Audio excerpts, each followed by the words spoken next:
दोस्तों, एक दिल्ली की रहने वाली महिला है। उसकी दिल्ली में शादी होती है और दिल्ली में शादी होकर के अपने पति के साथ 20 साल तक रहती है।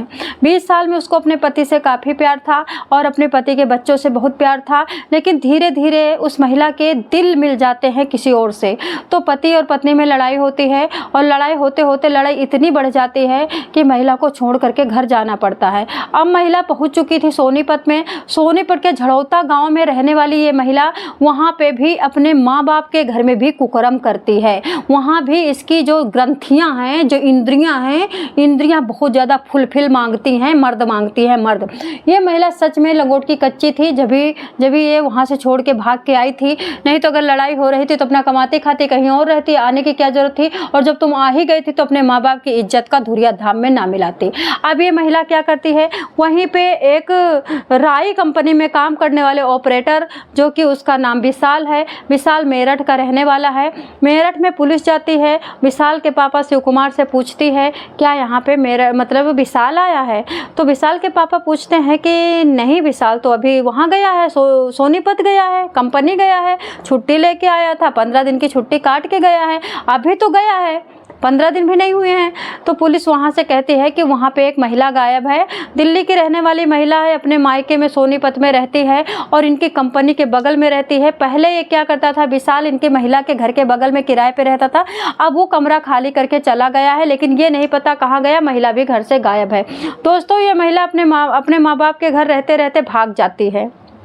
अब सोचने वाली बात है, जब ये भाग गई थी तो ये विशाल के साथ ही भाग गई थी। तो इनके जो भाई थे, इन्होंने कहा, इस महिला के भाई ने कहा कि विशाल का रूम खाली करवा दिया और बहुत सारी पंचायत बैठी और रूम भी खाली करवा दिया गया। और विशाल ने कसम खाई कि अब इस महिला से कोई संबंध नहीं रखूँगा, इस महिला से हमें कोई लेना देना नहीं है। लेकिन फिर भी ये महिला उससे संबंध बनाती रही। इस बात को जान करके पति ने बिल्कुल मतलब रास्ते से हटना ही उचित समझा कि ये महिला मान नहीं रही है, इस महिला का दिल लगा हुआ है 20 साल छोटे लड़के से, और मैं अपना खरी खोटी क्यों करूं। वो समझ गया कि कहते हैं नहीं कि जब इंसान लतखोर हो जाता है ना तो फिर लात का भूखा ही होता है, उसे लात ही मारो तभी खुश रहता है, बातों से नहीं खुश होता। तो इस महिला के जो पति थे उन्होंने छोड़ दिया। बच्चे कभी कभी माँ के पास आया करते थे। बच्चे का नाम था अनुज और तनुज। और ये जो विशाल है, इसके भी 4-5 भाई बहन हैं। देखना, मैं पिक लगाई हूँ, अपनी भाई बहन से राखी बंधवा रहा है, अपने भाई को प्यार कर रहा है, अपनी माँ के पास प्यार से खड़ा है चिपका हुआ। विशाल भी काफ़ी अच्छा है, 26 साल का युवक है, पढ़ा लिखा है, इलेक्ट्रिक डिप्लोमेटिक है। और लेकिन फिर भी अब जब महिला पटा रही है तो पटने में क्या दिक्कत है, छोटे बड़े से क्या होता है, बड़ी उम्र की महिला से महिला तो महिला होती है। यहाँ पे कहते नहीं है गधों को, आदमी को नहीं मिल रहा है कुछ भी और गधे खा रहे हैं समोसा, कोई कहावत है, मुझे पहले याद था अब नहीं याद है। तो जब विशाल को मिल रहा है तो ठीक है, नहीं मिलता तो फिर को तब भी ठीक है। जब औरतों की कमी है, औरतें तुम मार डाल रहे हो, औरतों को ख़त्म कर डाले हो, औरतों को पैदा नहीं कर रहे हो, जब औरतें तुम पैदा नहीं करने चाहोगे तो क्या होगा, फिर बूढ़ी महिलाओं को यूज करेंगे इंसान। इस तरह से दोस्तों फिर विशाल अपना फिर भी संबंध बनाता है, कभी दिल्ली, कभी फरीदाबाद, कभी बल्लभगढ़ घूमता है, पार्कों में घूमता है। ये बात देख लेता है महिला का बेटा अनुज। अब अनुज को काटो तो चोक नहीं। जब अकाउंट चेक करता है तो अकाउंट में देखता है कि जितना महिला घूमती थी वो सारा पेड महिला ही करती थी। चाहे होटल का खर्चा हो, चाहे रूम का खर्चा हो, चाहे हरिद्वार का खर्चा हो, चाहे दिल्ली का खर्चा हो, चाहे फरीदाबाद का खर्चा हो, वो कोई भी विशाल पैसा खर्च नहीं करता था। कितनी हैवान महिला है, काली नेमी की तरह। अपने पति का जो पैसा था इसी के अकाउंट में था और पति भी उतना ज़्यादा रिस्क नहीं लेता था कि क्या ये महिला संबंध ही तो बना रही, मेरी मेहनत की कमाई थोड़ी उड़ाएगी। लेकिन ये महिला पूरी तरह से घाघ थी, पूरी मेहनत की कमाई उड़ा रही थी। अब अनुज को बहुत गुस्सा आता है। अनुज ने धमकाया विशाल को, विशाल नहीं माना। क्या हुआ है, मंगलवार को अनुज ने उठा करके उसको फ़ोन किया कि भाई मिल ले। वो जैसे कंपनी से निकला, अनुज अपने 4 दिल्ली के दोस्तों को लेके जाता है, उसकी बाइक पे डंडा मारता है, बाइक पे डंडा मार के वो गिर जाता है, बाइक को उठा करके दूर फेंक देता है, उसको घसीटते हुए गन्नों के खेत में ले जाता है।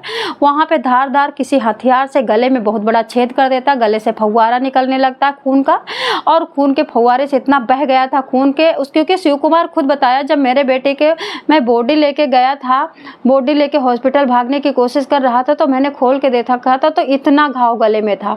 क्या ऐसा मारा कि पूरा गले का मांस ही उसका निकाल लिया। तो यही होता भाई, आप गलत काम पूरी ज़िंदगी करते रहोगे, आपको कोई बोलेगा नहीं, आपको कोई छुएगा नहीं, आपको कोई ऑब्जेक्शन नहीं लगाएगा। पूरा अराजकता, बंदर राज और पूरा जंगल राज फैला है क्या? अरे आदमी को आदमी की तरह रहना पड़ेगा। आदमी एक धार्मिक इंसान है और उसको धर्म के मूल्यों को पता होना चाहिए कि क्या रूल है जीने का। अगर आप एक रोटी बनाते हो, उसमें आटे में ज़्यादा पानी डालते हो, रोटी बनती है? फिर जिंदगी को तुम कैसे आंदोलन रूप के लेकर के दे रहे हो? जिंदगी को ऐसे ऊट पटांगा कुत्ते की तरह जी रहे हो। कुत्ते भी कभी उस पड़ोस से संबंध बना लेते हैं, कभी उससे उस पड़ोसन से संबंध बना लेते हैं, तो क्या तुम भी वैसा ही करोगे? कुत्ते तो चड्डी नहीं पहनते हैं, कुत्ते तो जीन्स नहीं पहनते हैं, तुम तो कम से कम नंगे नहीं हो ना। लेकिन काम तो तुम कुत्ते से भी घटिया कर रहे हो, तो गला भी कटेगा और पूंछ भी कटेगी, पूरा शरीर कटेगा। और खुंदक में होगा क्या? जब तुम मान ही नहीं रहे हो, पुलिस सुन ही नहीं रही है, तो कुछ होगा ही होगा। दोस्तों, शिव कुमार रोता है, बहुत रोता है, तड़पता है, बोलता है कि हम लोगों को बहुत प्यार करता था।